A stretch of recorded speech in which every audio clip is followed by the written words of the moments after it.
Welcome to science আদা। Class 12-এর fourth সেমিস্টারের ফিজিক্সের মডেল কোশ্চেন সেট। দেখো, মোস্ট ইম্পর্ট্যান্ট প্রশ্ন দিয়ে এই সেটটি বানানো, তাই প্রত্যেকটা প্রশ্নই পরীক্ষার জন্য গুরুত্বপূর্ণ, একটা প্রশ্নও কিন্তু ছিল না। দেখো, এই প্রশ্নগুলো রয়েছে, দেখছো, ইম্পর্ট্যান্ট প্রশ্ন কিন্তু সব। সো মন দিয়ে কিন্তু সলভ করবো আমরা এবার। দেখে নাও এই যে প্রশ্নগুলো।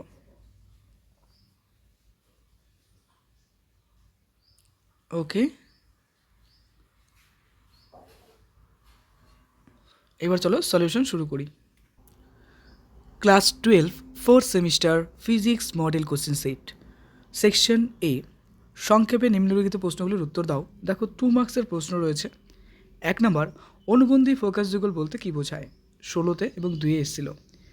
তো গোলীয় দর্পণের প্রধান অক্ষের উপর অবস্থিত এমন দুটি বিন্দু যে একটি বিন্দুতে বস্তু রাখলে অপর বিন্দুতে তার প্রতিবিম্ব গঠিত হবে। অর্থাৎ একটা বিন্দুতে আমরা কী করব, বস্তু রাখবো, এবং আর একটা বিন্দুতে কী হবে বলো তো, আর একটা বিন্দুতে কিন্তু তার ইমেজ, অর্থাৎ এ বলে একটা বিন্দু হতে পারে, বি বলে একটা বিন্দু হতে পারে। তো এতে কী হচ্ছে, আমরা বস্তু রাখছি, বিতে কিন্তু তার ইমেজ বা ছবি তৈরি হচ্ছে। ওকে, যদি এরকম হয় তবে ওই বিন্দুদ্বয়কে অনুবন্ধী ফোকাস যুগল বলা হয়, অর্থাৎ এ এবং বিকে, যেটাকে কনজুগেট ফোকি আমরা বলি। দোষ্টবা বলতে এটা আমরা বলবো যে এটি কেবল সদ্বিম্ব গঠনের ক্ষেত্রে সম্ভব, প্রধানত অবতল দর্পণের ক্ষেত্রে এটা প্রযোজ্য হচ্ছে। এর অথবা প্রশ্ন দিলাম, এফ প্রকাশ দৈর্ঘ্যের কোনো অবতল দর্পণ থেকে কত দূরে একটি বস্তু রাখলে বিবর্ধনযুক্ত সদ্বিম্ব গঠিত হবে? দেখো, একটি অবতল দর্পণের ফোকাস এফ এবং বক্রতা কেন্দ্র সি মাঝখানে কোনো বস্তু রাখলে তার বিবর্ধিত সদ্বিম্ব গঠিত হয়। অর্থাৎ বস্তু দূরত্ব ইউ যদি এফ এর চেয়ে বেশি কিন্তু 2f এর চেয়ে কম, এই কিন্তু কন্ডিশন রয়ে গেল এটার। 2 নম্বর, অভ্যন্তরীণ পূর্ণ প্রতিফলনের শর্তগুলি লেখো। আলোক রশ্মিকে অবশ্যই ঘন মাধ্যম থেকে লঘু মাধ্যমে যেতে হবে, অর্থাৎ একটা হবে ঘন, একটা হবে লঘু। এবার ঘন থেকে কিন্তু সেক্ষেত্রে লঘুতে যেতে হবে। 2 নম্বর, ঘন মাধ্যমে অপতন কোণের মান ওই দুই মাধ্যমের সংকট কোণের চেয়ে বড় হতে হবে। তার মানে কন্ডিশন 2তে কী হলো, যে সংকট কোণের চেয়ে কিন্তু বড় হতে হবে আপতন কোণ, তাই না? এরপরে অথবাতে আছে, একটি 6 ডিগ্রি কোণের পাতলা প্রিজম 3 ডিগ্রি বিচ্যুতি সৃষ্টি করতে পারে। প্রিজমের উপাদানের প্রতিসরাঙ্ক নির্ণয় করো। 22-এ এসেছিল। দেওয়া আছে, দেখো, প্রিজম কোণ এ যেটা 6 ডিগ্রি, চ্যুতিকোণ যেটা ডেল্টা ইকালস টু 3 ডিগ্রি। পাতলা প্রিজমের ক্ষেত্রে সূত্রটা কী হয়, দেখো, ডেল্টা ইকালস টু এ ইন্টু মি মাইনাস 1। এই ধরনের প্রশ্ন কিন্তু এবিটিএ টেস্ট পেপারে রয়েছে। তো এখানে কিন্তু এবিটিএ টেস্ট পেপারের প্রচুর প্রশ্ন পাবে। তো সূত্রতে দেখো মানগুলো বসাবো, এর জায়গায় দেখো বসাবো, ডেল্টার জায়গায় 3 বসাবো, এর জায়গায় 6 বসাবো, ক্যালকুলেশন করবো, মিউর মান 1.5 বেরিয়ে গেল, বাস। লেন্স প্রস্তুতকারের সূত্রটি লেখো। মোস্ট ইম্পর্ট্যান্ট প্রশ্ন এই বছরের জন্য। যদি কোনো লেন্সের উপাদানের প্রতিসরাঙ্ক মিউ হয় এবং লেন্সের দুটি তলের বক্রতা বা শর্ত যথাক্রমে কী হতে হবে, একটা হতে হবে আর এবং একটা হতে হবে R2। তবে লেন্স ফোকাস এফ এর যে সূত্রটি হবে সেটা কী হবে, 1/f equals to mu minus 1/r1 minus 1/r2। Most important প্রশ্ন এই বছরের জন্য। অথবা প্রশ্ন আছে একটি, অথবাতে আছে, কী অবস্থায় উত্তর লেন্সের আচরণ অপসারী ও অবতল লেন্সের আচরণ অভিসারী হতে পারবে? অর্থাৎ একটা কনভার্জেন্ট একটা ডাইভার্জেন্ট কখন হবে? দেখো, সাধারণত বলতে পারি যে উত্তর লেন্স অভিসারী হয়, এটা ঠিক। কিন্তু যদি লেন্সটিকে এমন কোনো তরলে ডোবানো হয় যার প্রতিসরাঙ্ক কাছের চেয়ে বেশি, তো এক্ষেত্রে কিন্তু কন্ডিশন অ্যাপ্লাই করা হচ্ছে। তবে উত্তর লেন্স অপসারী অর্থাৎ অবতল লেন্সের মতো আচরণ করবে, এবং অবতল অভিসারী অর্থাৎ উত্তর লেন্সের মতো আচরণ করতে হবে। তবে এক্ষেত্রে কিন্তু কন্ডিশনটা মনে রাখবে। 4 নম্বর, মোস্ট ইম্পর্ট্যান্ট প্রশ্ন, আইনস্টাইনের আলোক তড়িৎ সমীকরণটি লেখো ও ব্যবহৃত চিহ্নগুলি উল্লেখ করো। 13 এবং 16-তে এসেছিল। দেখো, কে ম্যাক্স যেটা আছে সেটা এইচ নিউ মাইনাস 50, তো half of MV square max যেটা কে ম্যাক্সের মান, তো এটা হচ্ছে এইচ নিউ মাইনাস 50 হলো। চিহ্নগুলির পরিচয় যদি আমরা দিই তাহলে বলবো যে কে ম্যাক্স ইকুয়াল টু নির্গত 40 ইলেকট্রন সর্বোচ্চ গতিশক্তি, এইচ হচ্ছে প্ল্যাঙ্ক ধ্রুবক বা প্ল্যাঙ্ক কনস্ট্যান্ট, ভি হচ্ছে কি বলতো আপাতত আলোর কম্পাঙ্ক, আর 50 যেটা হচ্ছে ধাতুর কার্য অপেক্ষক বা ওয়ার্ক ফাংশন বলতে পারি, যেখানে 50 V0 বলতে পারি। অথবা আছে, দেখো, কে গতিশক্তি সম্পন্ন একটি কণার দ্বিপগ্লী তরঙ্গদৈর্ঘ্য ল্যামডা, যদি কণাটির গতিশক্তি কে 4 হয় তবে তরঙ্গদৈর্ঘ্য কত হবে? তো আমরা জানি দ্বিপগ্লী তরঙ্গদৈর্ঘ্য ল্যামডা এবং গতিশক্তি কে এর মধ্যে সম্পর্ক কী হয়, ল্যামডা ইকুয়ালস টু h/√2mk, তাই তো? তো ল্যামডা বেরিয়ে কী লিখবো, যে √1/k। এখানে এইচ এবং এমকে উড়াই দেওয়া হলো, তাই না? তো ল্যামডা ভেরিজেস কী হলো, 1/√k। প্রথম ক্ষেত্রে তরঙ্গদৈর্ঘ্য ল্যামডা এবং দ্বিতীয় ক্ষেত্রে ল্যামডা ড্যাশ হলে lambda dash by lambda equals to √k/k4 equals to √4/√4 equals to 2 হচ্ছে। তো lambda dash equals to 2 lambda হয়ে গেল, বাস। এবার 5 নম্বর, 5 অ্যামস্ট্রং তরঙ্গদৈর্ঘ্য বিশিষ্ট এক্স রশ্মির শক্তি ইভি এককে নির্ণয় করো, যেখানে এইচ ইকুয়ালস টু 6.6 × 10⁻34। 13-তে এসেছিল। দেখো, তরঙ্গদৈর্ঘ্য 5 অ্যামস্ট্রং, তো শক্তির সহজ সূত্রটি হবে কি, ইকুয়ালস টু, দেখো, 12,400টা মনে রাখবা, টেস্ট পরে কিন্তু এই ধরনের প্রশ্ন প্রচুর ছিল, ডিভাইড বাই ল্যামডা এ অ্যামস্ট্রং হলো। তো আলটিমেটলি দেখো এর মানটা কত আসছে, 12,400/5, তো ক্যালকুলেশনগুলো 2480 বেরোলো। তেজস্ক্রিয় বিঘটনের সূত্র, মোস্ট ইম্পর্টেন্ট প্রশ্ন। কোনো নির্দিষ্ট সময়ে কোনো তেজস্ক্রিয় পদার্থের বিঘটনের হার ওই সময় উপস্থিত অক্ষত পরমাণুর সংখ্যার সমানুপাতিক, এটা তো হবে। আর সমীকরণটা কী হয় দেখো, n=n0 e⁻λt হয়, তাই না? যেখানে n0 হচ্ছে প্রাথমিক পরমাণুর সংখ্যা আর ল্যামডা হচ্ছে বিঘটন ধ্রুবক। ব্যাখ্যা যদি বলে, বলবো লেখচিত্র থেকে একটা লেখচিত্র আঁকতে হবে এবং সেই লেখচিত্রতে আমাদের বলতে হবে এখানে আঁকা হয়নি যে সময় বৃদ্ধির সাথে সাথে পরমাণুর সংখ্যা সূচকীয় হারে কমতে থাকে, কিন্তু তাত্ত্বিকভাবে কিন্তু তা কখনো শূন্য হয় না, কমলে পরেও কিন্তু সেটা শূন্য হচ্ছে না। সেকশন বি, নিম্নলিখিত প্রশ্নগুলির উত্তর দাও। 3, 5, 15 রয়েছে। 6 নম্বর, ব্যতিচারের গাণিতিক বিশ্লেষণ সহ দুটি সুসংগত একবর্ণী আলোক রশ্মিগুচ্ছ ধ্বংসাত্মক এবং গঠনমূলক ব্যতিচার ঘটানোর শর্তগুলি প্রতিষ্ঠা করো। 11 এবং 28 ছিল। ব্যতিচারের গাণিতিক বিশ্লেষণ অর্থাৎ ম্যাথমেটিক্যাল যদি অ্যানালাইসিস করি তাহলে ধরা যাক যে দুটি সুসংগত উৎস থেকে নির্গত একই কম্পাঙ্ক, যেটা একটার মান হচ্ছে এফ এবং তরঙ্গ দৈর্ঘ্যের যেটার মান রয়েছে সেটা ল্যামডা, দুটি আলোক তরঙ্গের বিস্তার যথাক্রমে A1 A2 যদি হয়, যদি তাদের মধ্যে দশা পার্থক্য অর্থাৎ ফেজ ডিফারেন্স যেটাকে বলি ফাই হয়, তবে তরঙ্গ দুটির সমীকরণ হয় কী হয়, y1 = a1 sin omega t এবং y2 = a2 sin omega t plus 5।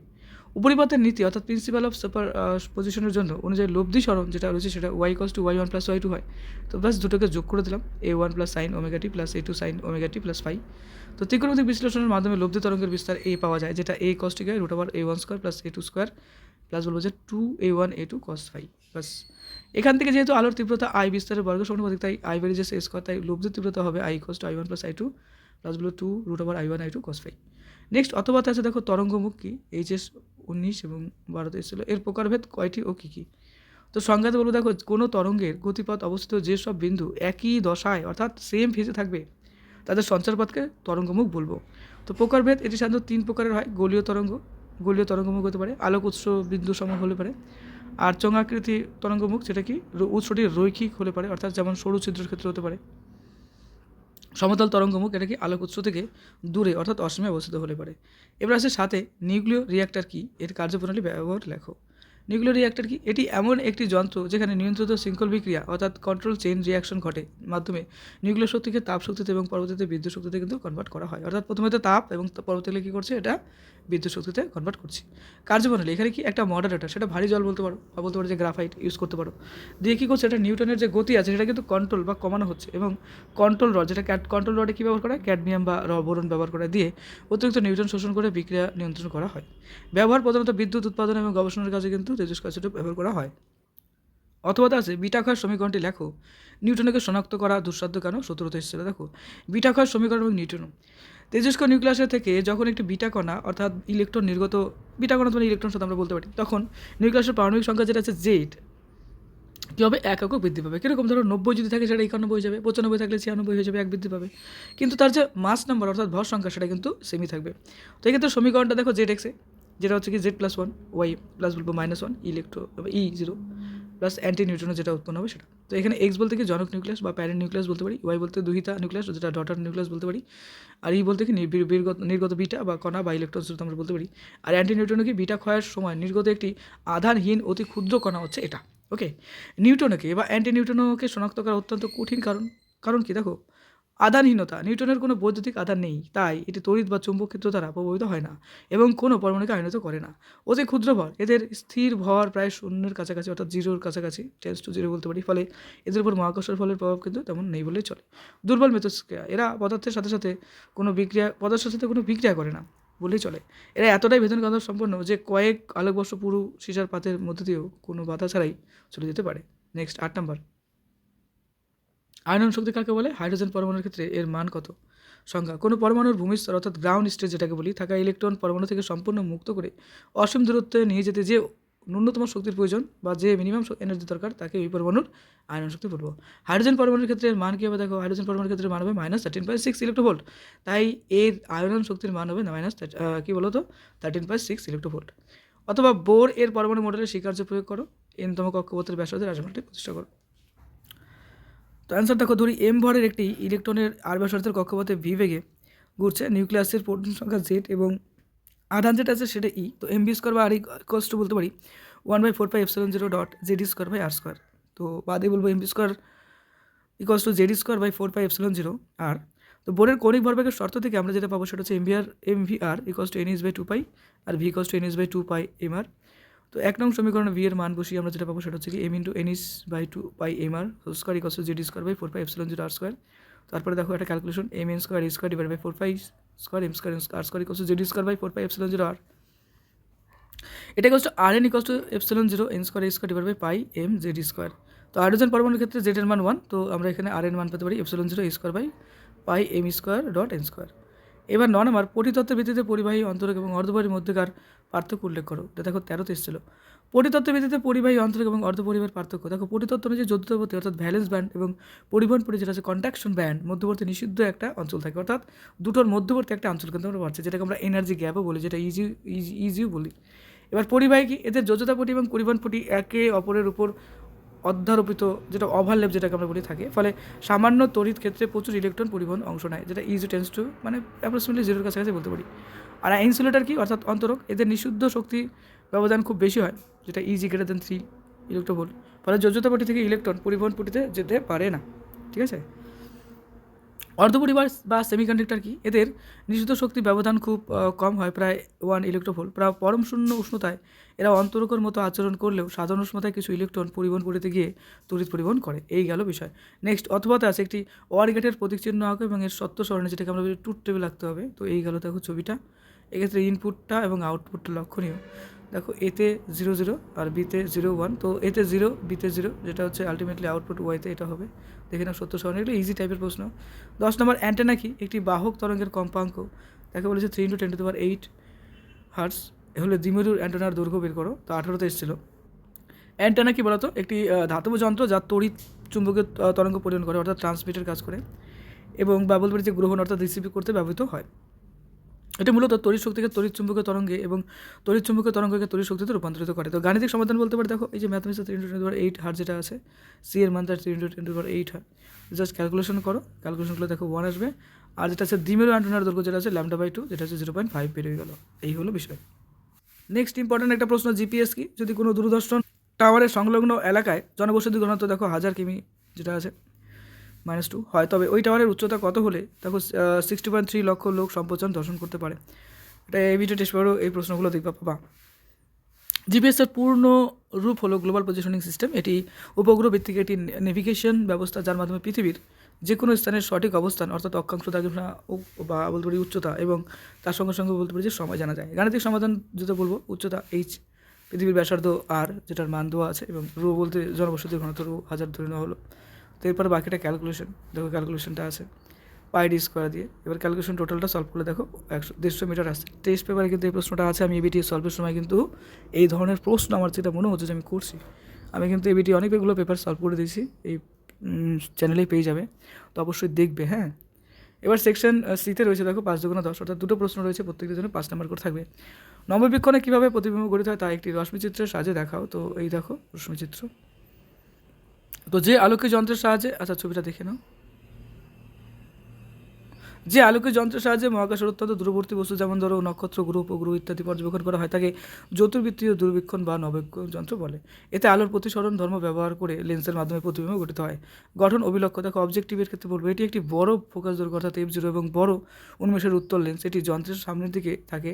বড় উন্মেষ ব্যবহার করা হয় যাতে দূরবর্তী বস্তু থেকে আসা পর্যাপ্ত আলো প্রবেশ করতে পারে এবং উজ্জ্বল প্রতিবিম্ব গঠিত হয়।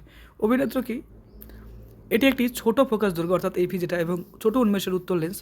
পর্যবেক্ষক এই লেন্স দিয়ে দেখেন, তাই না, মানে যে দেখবে। তারপর দেখো এই নলেজ বলছে যে লেন্স দুটি একটি ধাতব নলের দুই প্রান্তে থাকে, দ্বন্দ্ব চক্র ও দণ্ড যেটাকে বলবো ব্যবস্থার মাধ্যমে এদের মধ্যবর্তী দূরত্ব পরিবর্তন করা হয়। প্রতিবিম্ব গঠন ও কার্যনীতি অত্যন্ত দূরবর্তী বস্তু থেকে আসা সমান্তরাল আলোক রশ্মিগুচ্ছ অভিলক্ষ লেন্সে অবস্থিত হয়। এই রশ্মিগুলো প্রতিসরণের পর অভিলক্ষের প্রধান প্রকাশে একটি ক্ষুদ্র সৎ এবং অবশিষ্ট যেটা উল্টানো বলতে পারি প্রতিবিম্ব পিকিউ গঠন করে। অভিনেত্র লেন্সটি এমনভাবে সরানো হয় যাতে এই পিকিউ প্রতিবিম্বটি অভিনেত্রের আলোক কেন্দ্র ও ফোকাসের মধ্যে অবস্থিত হয়। ফলে অভিনেত্র এই পিকিউ এর একটি অত্যন্ত বিবর্জিত সৎ কী বলছে অসৎ এবং অবশিষ্ট চূড়ান্ত প্রতিবিম্ব গঠন করে। বিবর্ধনের রাশিমালা ম্যাগনিফাইং পাওয়ার স্বাভাবিক সমযোজনের ক্ষেত্রে যখন চূড়ান্ত প্রতিবিম্ব অসীমে গঠিত হয় দূরবীক্ষণের ক্ষমতা অর্থাৎ এম হলো সেটা কী হবে M equal to f0/f। f0 কি জিনিস, f0 হচ্ছে অভিলক্ষের ফোকাস দৈর্ঘ্য আর এফি কি অভিনেত্রের ফোকাস দৈর্ঘ্য। তো যন্ত্রটির নলের দৈর্ঘ্য যেটা আছে l equal to f0 + f হবে। অথবা প্রশ্ন দেখো, একটা বলা হচ্ছে যে আলোর বিচ্ছুরণের কারণ কি, আর তার পাশাপাশি একটা ম্যাথমেটিক্স দেওয়া হলো যে একজন ব্যক্তি 10 সেমি দূরের কোনো জিনিসকে পরিষ্কার দেখতে পায়, 30 সেমি দূরের জিনিসটাকে স্পষ্ট দেখার জন্য কোন চশমা ব্যবহার করবে, এর লেন্সের ফোকাস দৈর্ঘ্য কত, 18তে এসেছিলো। তো যেহেতু পিআইকিউ, তাহলে বুঝতেই পারতেছে প্রত্যেকটা প্রশ্নই ইম্পর্টেন্ট, কারণ এই যে দেখো পিআইকিউ পরীক্ষায় আসা প্রশ্ন, বুঝতে পারতেছে কতটা ইম্পর্টেন্ট। একটা প্রশ্ন কিন্তু বলতে পারো না যে ইম্পর্টেন্ট কম, সব ইম্পর্টেন্ট। দেখো আর কোনো কোনো কোশ্চেন কিন্তু রিপিটেশন দেয়, কারণ দেখো বলছে যে কোনো স্বচ্ছ জড়মাধ্যম, অর্থাৎ যেমন কাঁচ, বিভিন্ন বর্ণের আলোর বেগ বিভিন্ন হয়, যেহেতু প্রতিসরাঙ্ক μ/c/v, যেখানে v হলো ওই মাধ্যমের আলোর বেগ, তাই বিভিন্ন বর্ণের জন্য মাধ্যমের প্রতিসরাঙ্ক আলাদা হয়। প্রিজমের ক্ষেত্রে চ্যুতিকোণ ডেল্টা ইকুয়ালস টু μ-1/n/a বলবো, ইন্টু a আছে, যেহেতু বেগ আলাদা হয়, মিউ আলাদা, তাই প্রতিটি বর্ণের চ্যুতি আলাদা হয়। এই চ্যুতির পার্থক্যের জন্য সাদা আলো 7টি রঙে ভেঙে যায়।